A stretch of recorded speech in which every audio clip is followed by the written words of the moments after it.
Il est presque 10 h ce samedi matin, à la frontière entre l'Égypte et la bande de Gaza.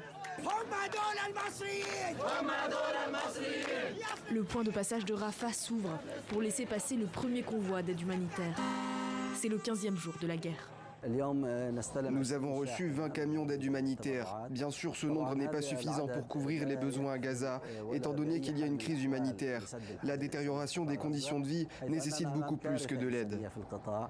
Les habitants assiégés reçoivent entre autres 60 millions de tonnes de produits alimentaires d'urgence. Du thon, des haricots en conserve, de la farine et surtout de l'eau. Certains Gazaouis étaient forcés de boire de l'eau salée depuis plusieurs jours. Mais selon les médias égyptiens, dans ces camions, il manquerait une chose, du carburant, essentiel pour faire tourner les générateurs de la bande de Gaza. Ce premier convoi ne doit pas être le dernier. C'est la réaction des Nations Unies dès son arrivée. Car de l'autre côté de la frontière, 175 camions patientent encore pour livrer leur cargaison. Je suis allé au poste frontière de Rafah. Là, j'ai vu un paradoxe. Une catastrophe humanitaire se jouait en temps réel.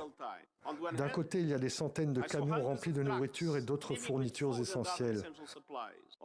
De l'autre côté de la frontière, il y a 2 millions de personnes sans eau, sans nourriture, sans carburant, sans électricité et sans médicaments. Les enfants, les mères, les personnes âgées, les malades. Des camions de nourriture d'un côté, des estomacs vides de l'autre. Mais à peine les camions passés, le passage est refermé. Il n'est praticable que dans un sens. En témoignent ces binationaux.